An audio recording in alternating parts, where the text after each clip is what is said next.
Now, with Locked In, here's Parker Thune and Grayson Singleton.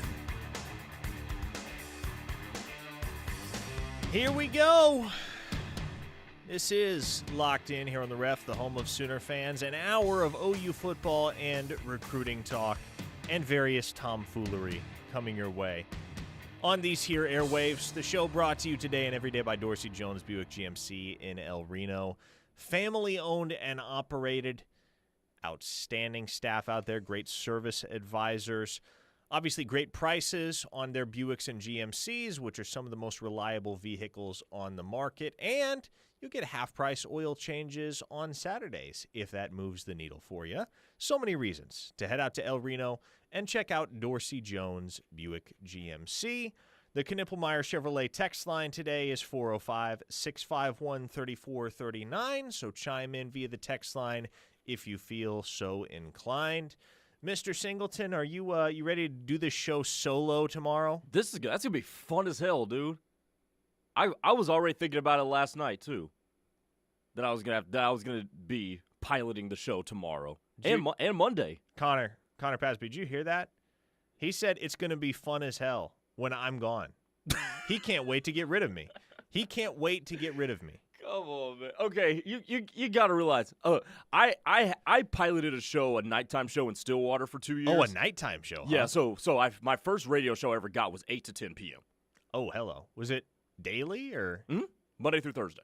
Okay. Monday through Thursday, and then I called Perry High School football on Friday nights. Perry High School football. 2A. That was my first radio job, and I did that for 2 years before I got moved to the afternoons.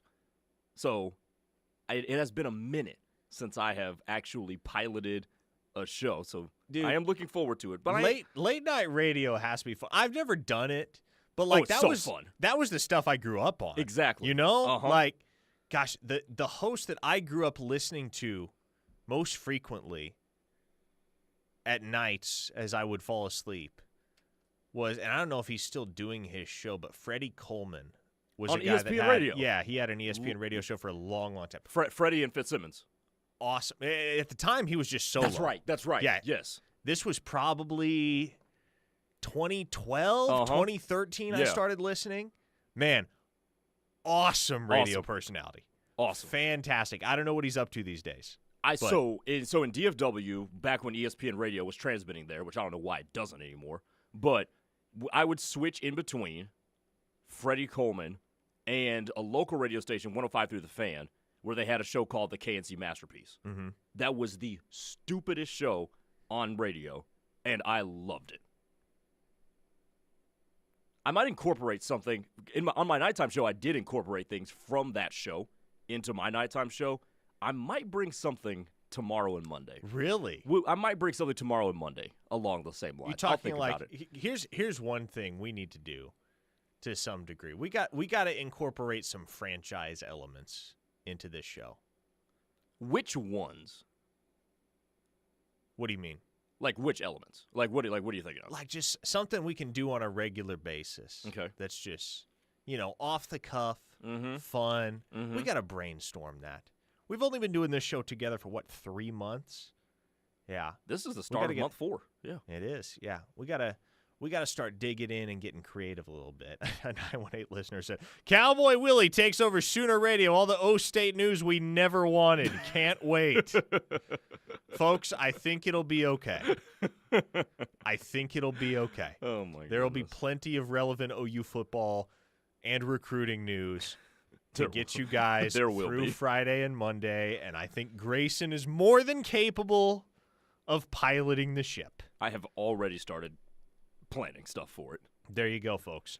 Hey, we got some news dropped on us this morning, courtesy of my good friend Steve Wiltfong, who, of course, is the vice president of recruiting in the transfer portal for On3 Sports. This was obviously something that was on our collective radar, but is now confirmed with dates. Jaden O'Neal, Oklahoma quarterback commit, 4-star prospect originally from the state of California, now enrolled at Mustang High School out on the west side of the OKC Metro, is on campus at Florida State University today. And come Saturday, he will be on campus at Auburn University. Here we go again, Grayson. Open the book. I'm going to let you go here on the whole Jaden O'Neal discourse. Just knee-jerk reaction. Now that we know for a fact Jaden O'Neal is boots on the ground in Tallahassee. Go. I don't care. That's my reaction. This doesn't move me one bit. I mean, look, he's a blue chipper at the position of quarterback. He's committed to Oklahoma. Oklahoma makes an offensive coordinator and quarterback coach change. That dude makes it very, very apparent that he likes somebody else. And if you and I and everybody else at this station who has broached this topic can resign ourselves to the fact that Ben Arbuckle's preferred dude is Bo Bentley, you think he doesn't know it too? I mean, he's not stupid. So you would rather go somewhere where you are preferred, somewhere where where the offensive coordinator didn't just get there and is starting to try to implement his own foundation to the offensive side of the ball. It would make perfect sense. It makes more sense, believe it or not, given how everything has transpired to this point. It makes more sense for Jaden O'Neal to end up somewhere else. It just does. Because here's the thing. Coaches do this all the way from middle school. They will give preference and preferential treatment to the dude that is their guy. The dude that they handpicked. The dude that they said, I want him. Ben Arbuckle did none of those things for Jaden O'Neal. So again, I'll go back to what I said a couple of weeks ago, maybe 3 weeks ago. It would be categorically stupid for Jaden O'Neal not to go meandering around and looking at other options. And look, if I'm just gonna say what's the best thing for Jaden O'Neal, it would be somewhere else other than Oklahoma at this point in time, given the moves that Ben Arbuckle has made since he got here. Frankly, I can't add a whole lot to that. Well said. I mean, the reality is, as long as Oklahoma's pursuing Bo Bentley, and it looks like they're going to be pursuing Bo Bentley for at least another 2 months before we get a resolution, because he has locked in official visits to Oklahoma, to LSU, and Georgia, and trimmed the field in his recruitment to those 3 schools. This is not a topic of conversation that's going anywhere. And so I feel at a certain point, this fan base as a whole, if they haven't already, I know there's some people that are already there, people chiming in on the text line and such, but at a certain point, you're just going to have to throw your hands up and say, okay, whatever happens with Jaden O'Neal happens. And Bo Bentley seems to be the guy that Ben Arbuckle actually wants. Now, obviously, as I've said, Oklahoma has by no means cut off contact with Jaden O'Neal. You're not like, okay, well, yep, go find somewhere else. We're through. No. They're still actively recruiting Jaden O'Neal, maintaining relationships with Jaden O'Neal. But if you were content with Jaden O'Neal being the guy and being the face of your 2026 recruiting class, you're not entertaining Bo Bentley. Certainly not long-term. The way that Oklahoma has now for upwards of 2 months. It's going to be at least another 2 months, as we discussed. And so I don't know what the outcome is going to be with Jaden O'Neal. I know Oklahoma would like him in the class, but I also know that they would really, really, really like Bo Bentley in the class. And apparently, like, if we have learned nothing else, and there is nothing else subjective, I should say there's nothing else objective amidst the myriad of subjectivity that is involved in this entire conversation with Jaden O'Neal and Bo Bentley and the quarterback picture at the University of Oklahoma. We know this objectively, Grayson. Oklahoma is willing to jeopardize their relationship with Jaden O'Neal for Bo Bentley's sake. That's what we know. So, you can keep recruiting the kid, and Oklahoma is, and you can tell the kid he's wanted at OU because he is. But ultimately, what you have proven via your actions to this point in time is that, again, you are willing to jeopardize your relationship with Jaden O'Neal for Bo Bentley's sake. And I think that is a profound way to put that. And not only are they willing to jeopardize their relationship with Jaden O'Neal, they have very much put that relationship in peril at this point. I mean, he's not going to go visit Athens and Tallahassee and Auburn for no reason. A 405 listener on the text line says, and what if OU doesn't get Bo Bentley? These are the kind of mistakes that will end up costing Venables his job. Would rather have one sure thing than nothing. And folks' opinions are all over the place on this. And that particular listener is not the only one who feels that way. I mean, I'm scrolling through the Knippelmeyer Chevrolet text line right now and reading some very similar sentiments. You know, it's the whole bird in the hand is worth two in the bush philosophy. Why would you even bother with Bo Bentley if you have a guy in Jaden O'Neal that's a national top 100 prospect at the quarterback position and that is already committed to your institution, so much so that he moved halfway across the country to play his senior year right in Oklahoma's backyard? And that, Grayson, is kind of where you just take a step back and say, not my circus, not my monkeys, right? Sure. This is the decision that the Oklahoma staff has made as to how they're going to play their hand at the quarterback position. And whatever happens, happens. And ultimately, they're the ones responsible for it, right? They have taken this calculated gamble, understanding that landing Bo Bentley is not a sure thing, and understanding that as long as this continues to drag out, and it's dragged out for quite a while at this point, it's going to piss Jaden O'Neal and his folks off more and more. Now, here's the thing, because Oklahoma is in a two-horse race that seems to be dead even with LSU for Bo Bentley. Yes. Jaden O'Neal will make this decision maybe before Bentley commits, maybe after. We'll see. Here's the question now, if we want to advance the conversation forward. Which shoe drops first? What's the next big significant thing? Because Jaden O'Neal taking visits, like I said at the top, I don't care. I'm past that. That's going to happen. That's the inevitable is happening. So what drops first? Does Jaden O'Neal say, all right, you guys have pursued this guy long enough, I'm out? Does he say that first? Does Bo Bentley commit to Oklahoma first, and that gives us a little bit more clarity and probably makes us feel a little bit better? Or does Bo Bentley commit to LSU, and now you're really staring a nightmare dead in the face? Here's the way I would play it if I was Jaden O'Neal and his family, and I would imagine the way that this will go down. Jaden O'Neal and his folks want to be at the University of Oklahoma. Again, we know that to be the case because they relocated from California. Right. That is not a dispute. That is not even a question. They want to be at the University of Oklahoma. However, what overrides the desire to be at the University of Oklahoma is the desire to be the only quarterback in a given class.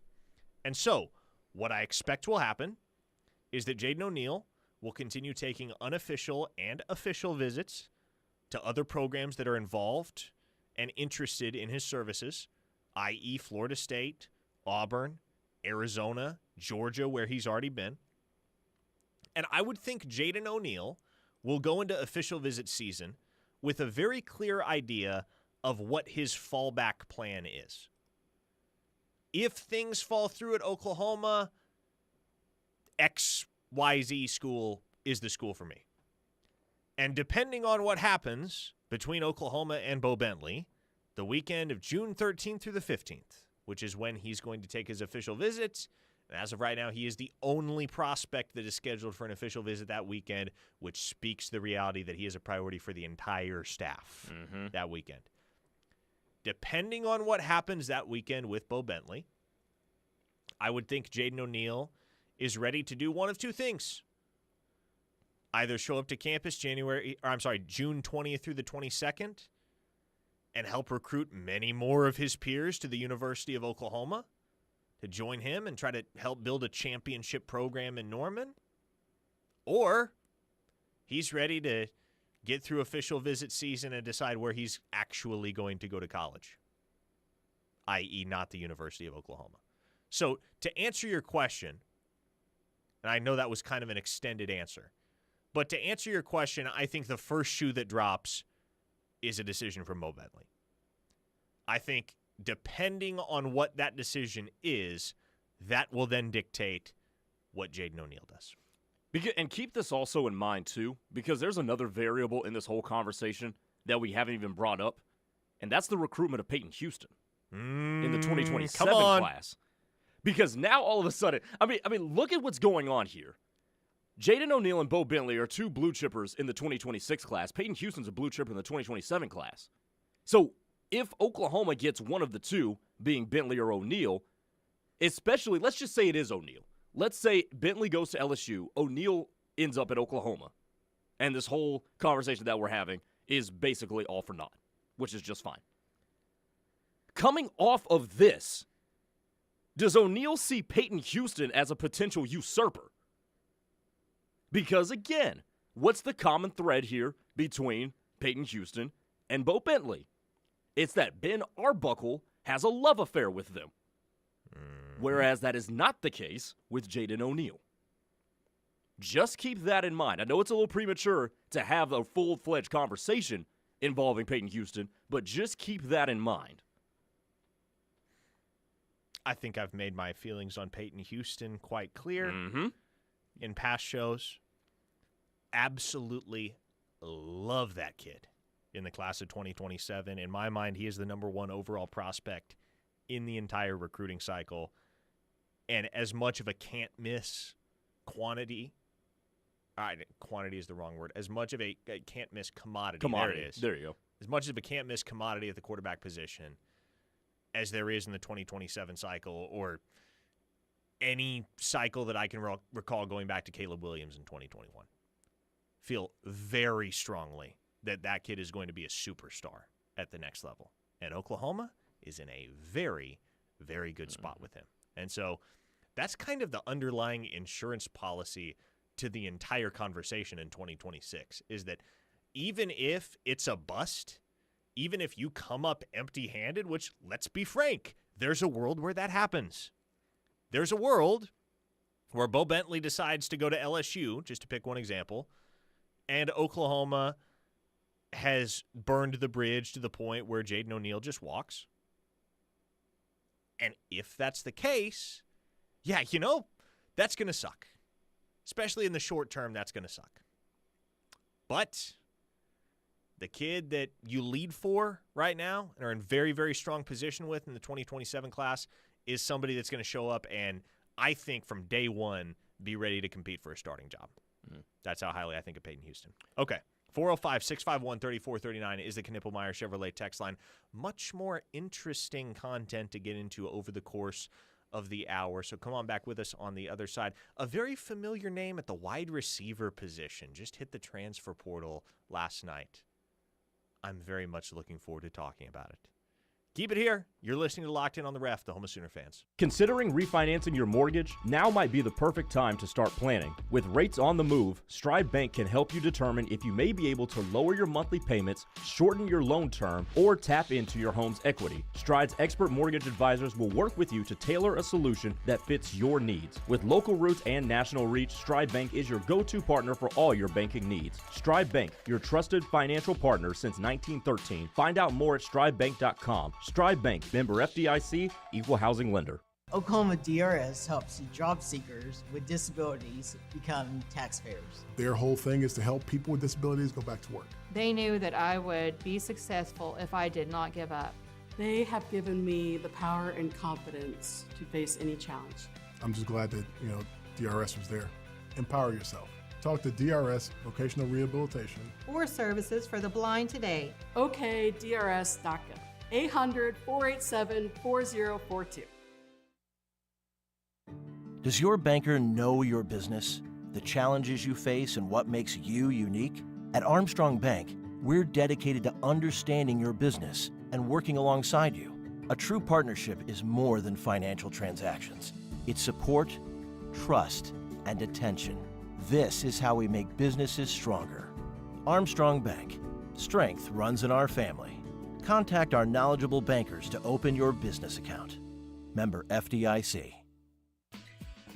In the age of internet and all things fast-moving, it's hard to find people you can trust. When it comes to your home or business electrical systems, don't settle for anything but the best. Wade Electric has been serving Oklahoma since 1969 and will gladly address your electrical needs with diligence and professionalism. They specialize in service upgrades, exterior and accent lighting, power automation and controls, shop and outbuilding wiring, LED conversions, and more. Go with a name you can trust and call Wade Electric today at 405-329-1940. After a car crash, life can be hard. You're hurt, stressed, and then, when you need help the most, the insurance company doesn't care. They drag their feet, question your injuries, and make things difficult. They put profits over people. At McIntyre Law, we level the playing field. We take on the billion-dollar insurance companies so you can focus on what matters, getting your life back. Call us at 405-777-7000.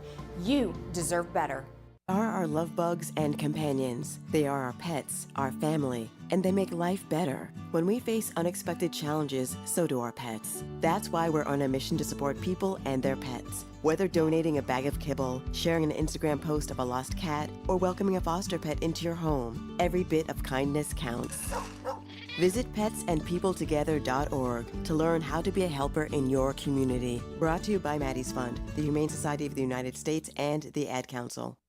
OU softball, baseball, and gymnastics offer great opportunities for you to get out for some exciting action and support your Sooners. Going to an OU event or game? Balfour of Norman on Campus Corner invites you to stop by and get some new OU gear. Whether it's a softball jersey with your favorite player or just a new lucky shirt or hat to wear to the game, Balfour has everything you need to be in style and showing your colors. Cheer for the Sooners in the best and newest styles in Sooner sportswear. Come see us on the corner or shop online at crimsonproud.com, where you will find everything Sooner. Discover the path to sobriety, emotional well-being, and lasting positive change with the Virtue Center, a nonprofit serving Oklahoma since 1972. Specializing in addiction, gambling, and mental health-related services, we offer same-day walk-in screening appointments Monday through Friday and serve ages 12 and up, as well as individual clients or families. Give us a call at 405-321-0022 or visit thevirtuecenter.org to learn more.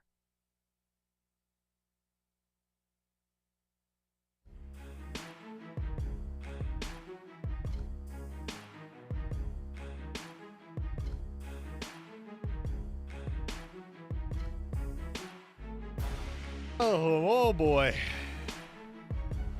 It is rage bait season for our friends at Inside Texas, Ian Boyd and crew. This via their Twitter less than a half hour ago. Oklahoma has a storied history, but is it even a top 10 job in college football anymore? Paul Wadlington explains why the answer is no. Who is Paul Wadlington? I'm having to look this person up now. Paul Wadlington. Look. His handle on Twitter is Texistentialism. Huh? Okay, opinion invalidated. No one cares, Paul Wadlington. But here's what I would say, though. Even though I think that question's pretty laughable, to say, I think that's pretty laughable to say that Oklahoma is not a top 10 job anymore. Even if people say that, I am interested in your reasoning. Yeah, well, you can go read the story right now. It's free. It's unlocked. Inside Texas, at the very least, did us all a favor and opened the rage bait to the public. And look, if you want to say Oklahoma is closer to not being a top 10 job than ever before in college football, I'll grant you that, quite frankly. That's valid. Yeah, absolutely that's valid. In the NIL era, in an era where tradition and history mean less than ever before, I will absolutely grant you that. And if you want to say Oklahoma's not a top 5 job in college football, heck, I would probably agree with you. You probably are correct. Yeah. But outside the top 10, no, absolutely not there yet.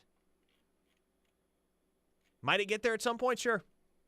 Yeah, that's very much on the table. I mean, I'm not going to pretend I know what the future holds for any Power 4 institutions. given the current state of college football where everything is so fluid.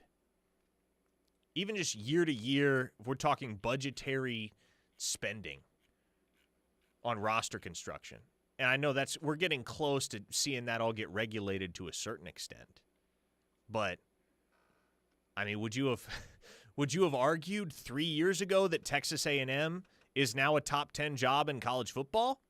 Probably. I think there were a lot of people that would have. But that was a very prisoner of the moment take that was very quickly, the illusion of which was very quickly shattered. Gunny of Stutzman Army in the text line says, people say all kinds of foul stuff. That doesn't mean it's true, fellas. Amen to that, Gunny. Frat Bro Mark says, we were close in the 90s with John Blake. Yeah, that was probably the lowest Oklahoma has ever been as a football program. At least the lowest in any of our lifetimes. I don't claim to know what OU football was like in the 30s and 40s, but there are precious few of us left that would have borne firsthand witness to what that era of OU football was like before Bud Wilkinson brought the program its very first national championship in 1950. Shifting gears, where I initially wanted to start this segment before I saw the Inside Texas rage bait on my timeline. Trae-on Bridges, as of last night, is in the NCAA transfer portal. I saw this. Trae-on Bridges. Do you know the Trae-on Bridges story, Grayson? I know it from a person who went to high school with him that I ended up going to college with. Okay, so let me ask you this, though. Do you know my Trae-on Bridges story? No. Do you know the story of how I witnessed Trae-on Bridges' career end? No. Okay, let me set the scene for you. Story time with Mr. Thune. It is April of 2021. I kid you not, and I am 4 months on the job at OUinsider.com at that time. Fresh out of college, I'm in my first semester of grad school, and I had been on the phone with a program source earlier in the day. It's the evening. I'd been on the phone with a program source earlier in the day that had told me verbatim, the best two wide receivers on this roster right now are Marvin Mims and Trae-on Bridges, and it ain't close. And this was coming off a 2020 season where Bridges had to sit out several games because of the marijuana suspension at the end of 2019 during bowl season. And he had started to make a little bit of an impact towards the tail end. Made a couple plays in the Big 12 championship game, as I recall, against Baylor, very nearly caught a touchdown pass. And so it felt like, okay, year 3 for Trae-on Bridges, this is where it's all going to come together. He's got the off-field issues set aside. Those have been dealt with. They're a thing of the past. He himself had a media availability earlier in the week, 3-4 days prior to this evening, in which he'd said, man, I feel better than I've ever been. It's just nice to have all of that stuff behind me, just be able to focus on ball. And I don't know if this was his exact words. I'm largely just paraphrasing here, but hey, looking forward to redeeming myself. Looking forward to proving that I'm still that guy. So it's just a typical regular weekday evening in Norman, America. At the time, I was living in an apartment with two of my closest college buddies, two guys that were in my wedding. They were both out of town at the time. I can't remember why, but for different reasons, they were both out of town. And so I was spending the evening with the girl I was dating at the time, and we decided we're gonna swing by Brahms. We're going to get some ice cream cones because, you know, you're college kids. That's what you do if you live in Norman. Hell yeah. That was a regular stop all throughout my college days was that Brahms right down there on Classen and Lindsay. You can get an ice cream cone for $2, and we spent so many nights hanging out at Brahms just shooting the breeze from the time I was a freshman to the time I finished grad school. So we went drive-through that night.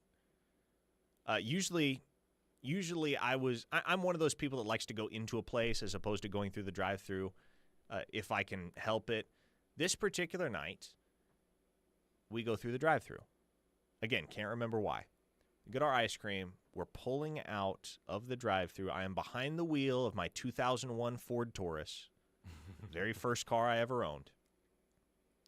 And, of course, you go through the drive-thru at a place like that. Everything's happening pretty fast. And so you get through the drive-thru. You got to, like, put the change in your console, and you got to stick your wallet in your pocket, find somewhere to put the receipt. So, like, I pull into a parking spot to deal with all of this stuff and also make sure my ice cream doesn't start melting all over my hand. So taking care of administrative tasks before I get back on the road to the apartment, which is like a 2-mile drive away from this particular Brahms. Oh. And so we are there in the parking lot, been parked for no more than 15 seconds, when I see 6 Norman cop cars converge at that convenience store that is directly adjacent to the Brahms. So we're sitting there looking from the Brahms parking lot across into the convenience store parking lot. 6 cop cars, if not more, all converge on this singular vehicle. They order him out of the car at gunpoint. Again, I know nothing about what's going on, and I just am kind of in shock that I'm witnessing this, period. They get him out of the car, have him put his hands behind his head, get him down the ground. Yeah. It's Trae-on Bridges. And so I'm watching this unfold, knowing, and I have no idea what's gone on. Come to find out, obviously, there was an incident between him and Seth McGowan and Mikey Henderson and an individual that allegedly provided illicit substances to them. Yeah, was the plug. Yes. So come to find out, that all preceded this. But obviously, in the moment, you don't know any of that. But I just know, whatever is happening here, Trae-on Bridges is at the center of it. And this probably means he's done at Oklahoma. Like, whatever is going on, this has got to be the last straw. Man, this has got to be it for him.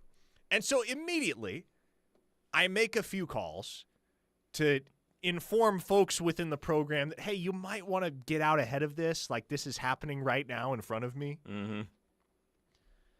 And yes, lo and behold, days later, Trae-on Bridges is officially dismissed from the program. So when I say I watched Trae-on Bridges' career at Oklahoma end in real time, I genuinely, legitimately watched it end from a parking lot at Brahms. And you were with a woman too. Yes. To this day, one of the craziest things I have ever witnessed. Oh, that gotta be. Mm-hmm. Now, to his credit, Trae-on Bridges, ever since that incident, has kept it on the straight and narrow, and he has paid his dues. Man, he went JUCO because it's about all you can do at a certain point, especially when you have what I believe were felony convictions. I don't want to speak out of turn, but I believe there were some felony charges involved. When you've got those hanging over your head, you kind of got to go JUCO, right? You got to go the bounce back route, and he did, and he excelled, and he parlayed that into a roster spot at Central Arkansas this last year. And he had 750 yards and 6 touchdowns at the FCS level for Central Arkansas. He has 1 year of eligibility left. And he announced last night on Twitter that he's going to use it somewhere else. He'll be entering the transfer portal. And you would imagine looking to land somewhere at the FBS level, within the FBS ranks, to try and play his last year of college football and give himself a shot at the NFL. Here's the question, Grayson. Mm-hmm.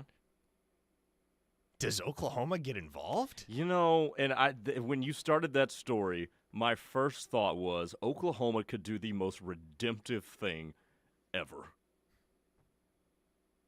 Do you want to know my honest opinion? Yeah, and I don't hate it. Can I finish that thought real fast too? Go ahead. You know what? We all know the Jesus story. We all know that. We also know that the Oklahoma coaching staff has a very deep faith tie. Mm-hmm. It would make the absolute most sense if the Trae-on Bridges redemption arc finished at Oklahoma. It would be too perfect of a circle if that were to happen. But go ahead. Here's the thing, man. Here's how I look at it. obviously the kid, he's got to be 24, if not 25 by now. Like, he's old by college standards. Yeah, I think his freshman year was 2019. Yeah, he's a year older than me. Uh-huh. And so he's been around the block. But out of high school, he was a 5-star prospect. Yeah. Somebody everybody in the country wanted. And, man, you could see it, too. At times, and there were very few instances during his time at Oklahoma where he got to see the field, catch passes, make his presence felt. But, man, especially just talking to people that were privy to what happened on the practice field that spring in 2021 after he had gotten clear of the marijuana suspension and that tumultuous 2020 year, man, they were enamored with Trae-on Bridges and the potential that was there. And here's how I look at it. It's 2025, right? The guy made a terrible mistake. Terrible. And as I've come to understand it, Seth McGowan was kind of the bad news boy of that whole group. Trae-on was hanging out with the wrong crowd, but you're culpable nonetheless. Yeah. Don't get yourself into that position in the first place. But it's been 4 years. Again, April of 2021 was when that all went down. And Trae-on Bridges, at least as far as I'm aware, has been a model citizen ever since then. He has not gotten himself into any further trouble off the field since his career at Oklahoma unraveled. And he's earned himself another shot at the FBS level the hard way, the long way. Mm-hmm. I don't question that he's going to have FBS looks. I don't know whether Oklahoma will be one of the schools involved. But you have injury issues at wide receiver right now. Jaden Gibson, Zion Reagans, KJ Daniels, all dinged up. Who knows? You might lose a receiver or two in the spring portal. I think regardless, if you're going to bring in a transfer, and we've discussed the possibility that Oklahoma could bring in a transfer at the wide receiver position, it's a likelihood. Why not go with a grizzled vet? Mm-hmm. A one-year experiment that is the definition of boom or bust. Because, if nothing else, he's going to provide depth, quality depth, and experience.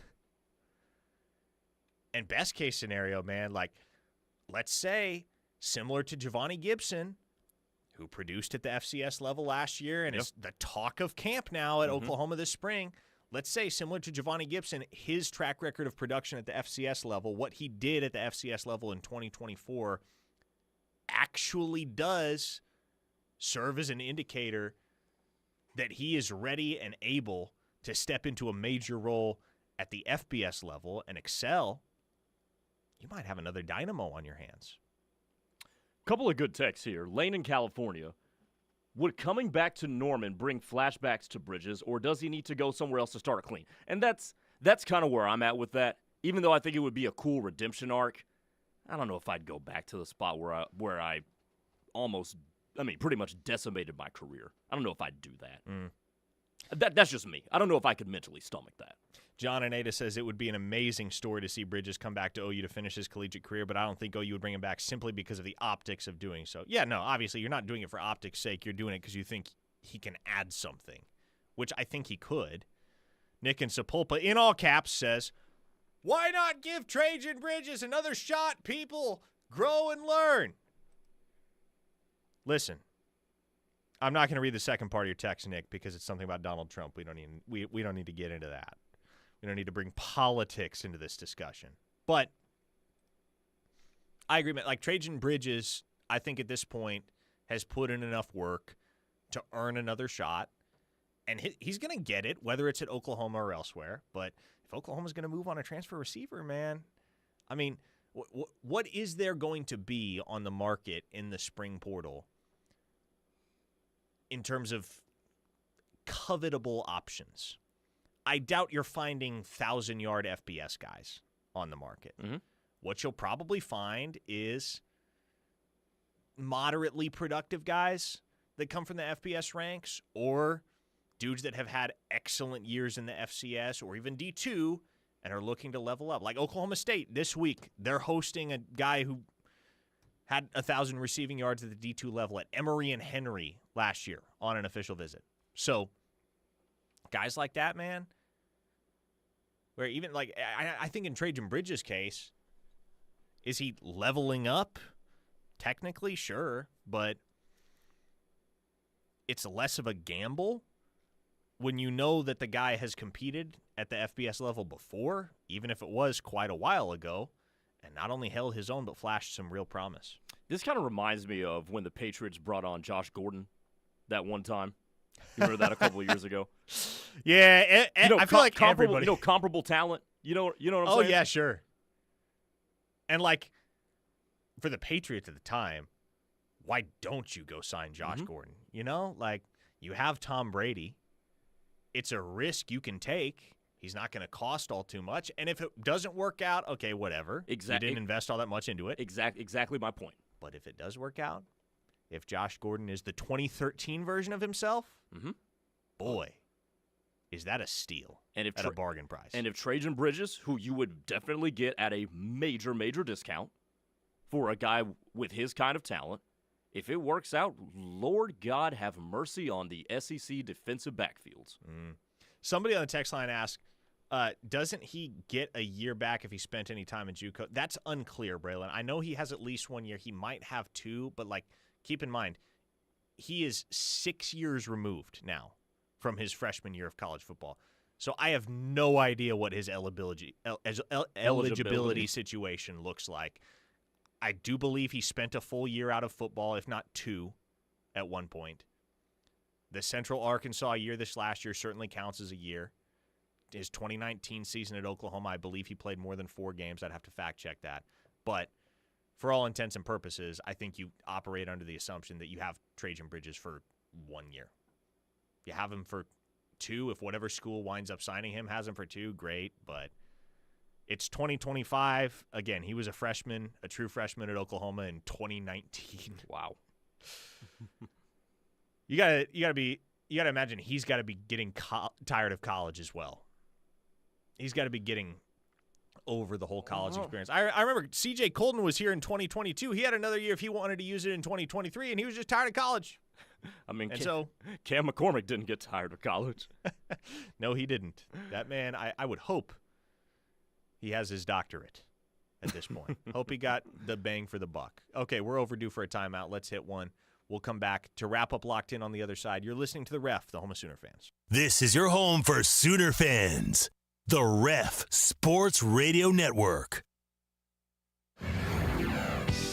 Make it rain this April at Riverwind Casino. With big wins and even bigger jackpots. Enjoy the sweet smell of money in the non-smoking oasis. Get hyped on nearly 3,000 of your favorite electronic games.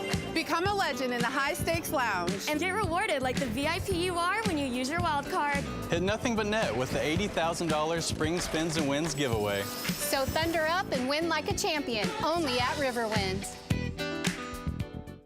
For the professional, it's not enough to just possess knowledge. That's why at GMC, we seek to refine it, to wield its power, to redefine its boundaries, while pushing the limits. And we put this knowledge to the test in every GMC Sierra by engineering each one to outperform your expectations. So you know you're getting precision and durability when you need it most. And that's what makes the GMC Sierra the truck worth knowing. We are professional grade. See your Oklahoma GMC dealers. Whether you're celebrating a special occasion, desire a great postgame, or after-work dining experience, the Ranch Steakhouse is the winning choice. At Ranch Steakhouse, we're grilling up the best USDA prime steaks in Oklahoma. Juicy, flavorful, and cooked to perfection. Pair that with an unbeatable atmosphere, a killer drink selection, and a wine list of over 400 personally curated bottles. Whether you're toasting the game or winding down after a big day, Ranch Steakhouse is where champions eat.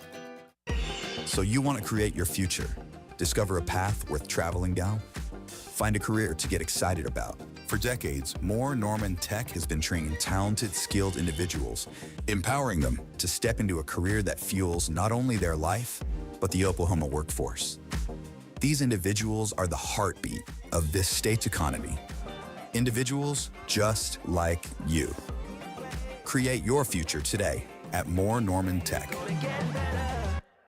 Are you looking for a luxury apartment for rent in Norman? The Falls at Brookhaven offers stunning 2- and 3-bedroom spacious floor plans with large walk-in closets, washer and dryer hookup, and a fabulous kitchen in a well-maintained, calm environment. From plush carpet to sleek stainless steel appliances to a pool, 24-hour fitness, and 2 dog parks, the Falls at Brookhaven has it all. Call our locally owned and operated community at 405-701-8233 or go online to thefallsatbrookhaven.com for a free tour and see what living in luxury is like.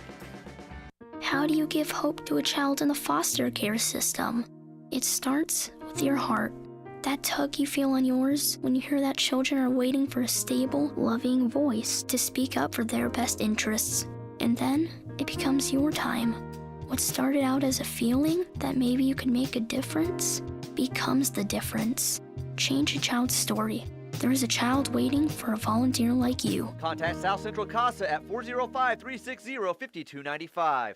We all make choices about alcohol. Kids make choices whether to drink or not. Bye, Dad. Remember, I'm going to Alex's party tonight and sleeping over. Hey, remind me about that party again? And adults make choices whether to talk about it. That's true of parents and every other trusted adult in a kid's life. Kids want to know our expectations, and they want honest answers in everyday conversations. So talk with your kids and help lead them on a positive path, because when you talk, they hear you. Learn more at underagedrinking.samhsa.gov. I'm Gina Mitchell of Mitchell's Jewelry. Getting engaged soon? Newt is headed to Antwerp, Belgium to select diamonds and would love to choose one especially for you. Antwerp is where the majority of the world's diamonds are cut and polished and is known as the diamond capital of the world. Going to Antwerp allows us to cut out the middleman, save you money, and hand select your diamond. Order yours by April 5th and you could be our next Antwerp diamond winner. Mitchell's Jewelry in the heart of Norman at 2201 West Main Street.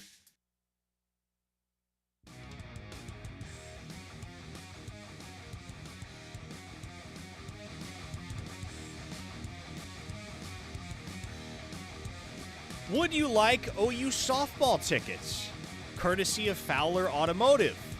If so, you will follow my instructions very carefully. We are giving away 2 pairs of OU softball tickets, courtesy of Fowler Automotive.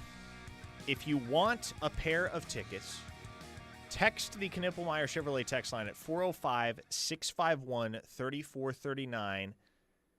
Text, I want the tickets in all caps, followed by exactly 6 exclamation points. No more, no less. The first 2 texters to do that will receive a pair of OU softball tickets, courtesy of Fowler Automotive.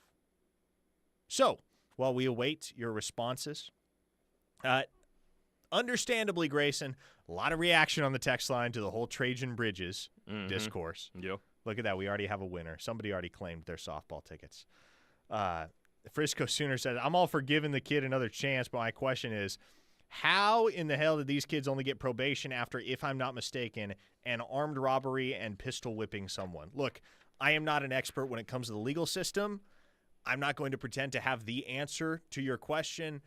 But yes, Trae-on Bridges did face charges of, what was it? Robbery, conspiracy to commit robbery, and it was like assault with a deadly weapon. Assault and battery with a dangerous weapon, a quote unquote dangerous weapon. I just read the story too. They could have gotten up to 10 years too. It was bad, man. When it happened, I mean, it was a black mark on the program, the likes of which Oklahoma hadn't seen in a while. Right. Because outside of the marijuana suspension that Ramondre Stevenson and Ronnie Perkins and Trae-on Bridges, I think it was just those 3. Yeah. Outside of that, man, there hadn't really been, to my recollection, a ton of off-field issues for Oklahoma. Throughout the Lincoln Riley era, there hadn't been a whole lot of off-field distractions. Correct me if I'm wrong.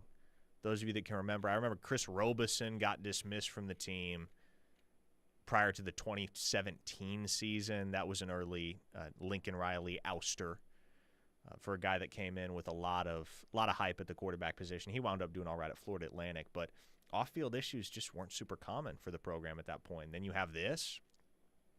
armed robbery and assault and battery with a dangerous weapon. And you had 3 OU players involved. Yeah, it was a bad deal at the time.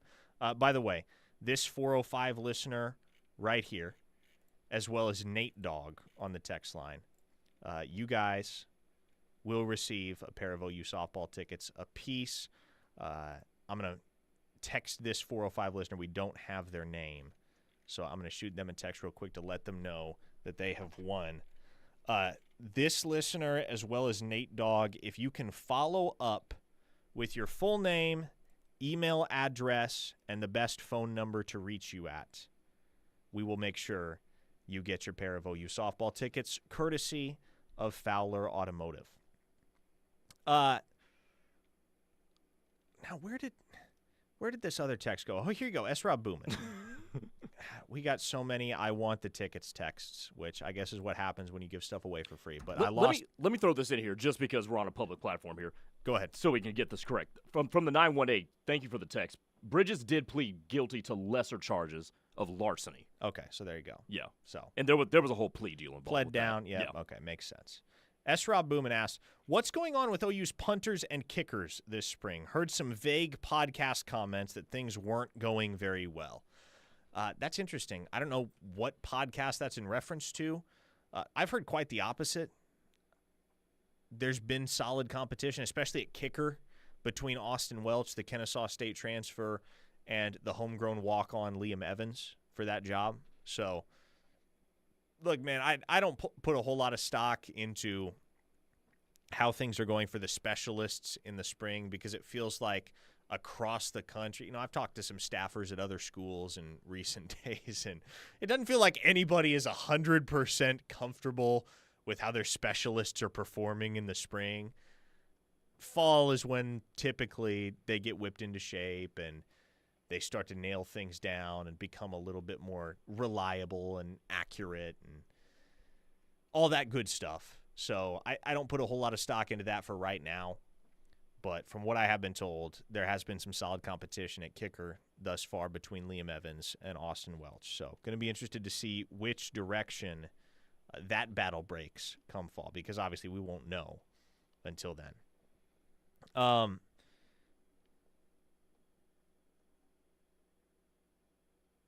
I just completely lost my train of thought, Grayson. Help me out here. What was I thinking about?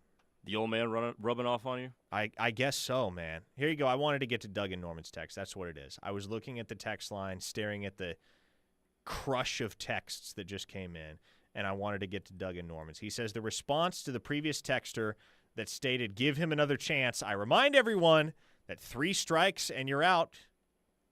That may be Doug. Fair point. I mean, if the marijuana suspension is strike number 1 and the plea deal for larceny is strike number 2, technically he hasn't struck out just yet. He's still on. He's still batting with 2 strikes. Are all strikes when it comes to the legal system created equal or weighed equally? Perhaps not. That might be a slippery slope. And I guess you could argue that each one of the charges in itself is a strike. But I mean, look, we all hope that he can turn this thing around. Brian Bixby says, kicking in spring in Oklahoma with these wins ain't no joke. Yeah, that's certainly true. Tyson from Stigler wants to know, when will Jaden Gibson be back? Going back to the conversation about OU receivers. That's a great question. Not entirely clear on that. There's hope that he's ready to go for the start of fall camp. I don't know that that's a certainty right now. And with how everything went down with his initial rehab from that knee injury that he suffered last August, I don't think this rehab from the re-injury, if you will, and it wasn't the same injury to be clear, but it was an aggravation. It was a different injury that was caused, to my understanding, by the initial injury and just kind of trying to go a little bit too hard too soon to try and recover from it. Especially with how much his knee has already been through, man, this is not a rehab you want to rush if you're Jaden Gibson. Get it right. Is this starting to sound very eerily similar to the Andrell Anthony situation from last year? It sure is. It absolutely is. All right, folks. My weekend arrives a day early. I'm headed up to Oregon this evening. So I will see you all on Tuesday. Won't be on air tomorrow, won't be on air on Monday. But the good news is you have Grayson Singleton here to get you through the lengthy weekend. He and I assume Tyler McComas will be back for another installment of Locked In tomorrow right here on The Ref. Don't go anywhere because Machine Gun McComas and Teddy Lehman take over on The Rush coming up on the other side. Keep it here on The Ref.